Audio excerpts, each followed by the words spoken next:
Hello everyone, welcome to Breakthrough Career Coaching. I am your host and a certified career development practitioner, Ning.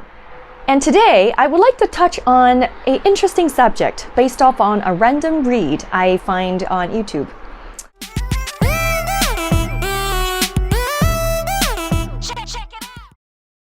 Do you know what is the top regret most people have before they die? Well, based off on this survey, apparently most people said, I wish I'd had the courage to live a life true to myself, not the life others expected of me.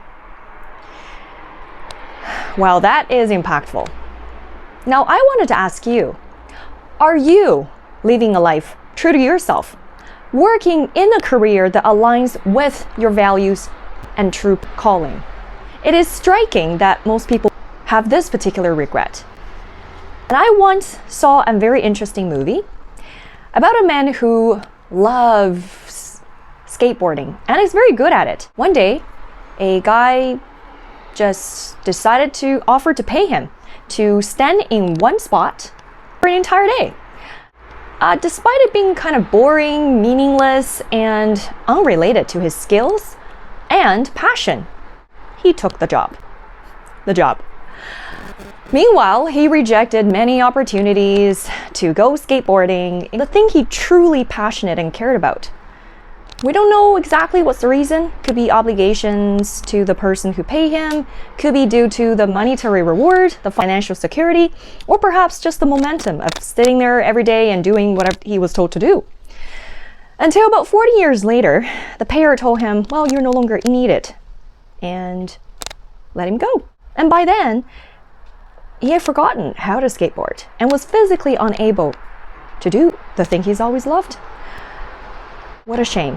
I remember myself thinking at the end of this video, I certainly don't want to be that guy, and I don't want anyone else to be in the same shoes as him. But it pictures perfectly well of how many of us who get forced into a particular field or just based off on someone else's expectations and started doing something that's totally random or unrelated to what we truly passionate about or skilled at.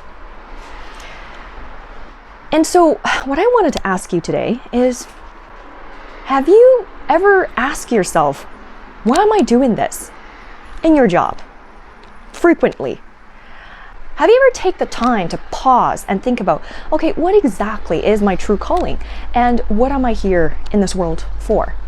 What kind of value am I able to bring? And what kind of things that bring me joy? And is this job the things I truly want?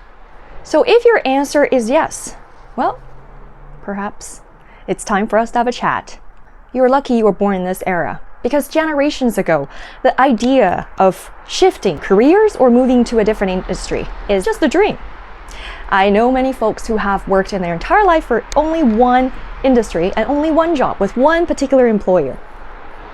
But today, it is common for people to have multiple jobs. In fact, on average, based off on a recent study, it's about 5 jobs that people take in their lifetime, driven by these different circumstances or self-realization. So in many ways, this is a great sign. And I know that due to the circumstances, it's always really harsh, but that is how we actually learn and grow. It is very painful when you are going through a transition, and it is going to be painful for any kind of positive growth. So let's say if you had an injury, let's say if you had a change of circumstance and you were forced to get into a different career path, or perhaps diminishing of occupations due to AI or many other factors, you are now looking for alternative opportunities. This is the great time to do this. In this new era, I am so appreciative of the fact, and I'm really happy, many young people, including their parents, are starting to understand the importance of career planning. And they're willing to invest their time as well as money in career exploration through various informal or formal assessments to identify the most suitable career path or occupation that aligns well with their value, their interest, as well as their skill sets. Because oftentimes, due to the pressure of your relatives or the availability of the jobs, as well as the existing knowledge that you have regarding occupations. People just sort of got into those fields without knowing truly if that's what they want. But nowadays, with the internet so prevalent, you can access any information anywhere. You can seek out, you can reach out to people, the mentors, and build relationships and collect information through informational interviews, as well as asking very provoking questions.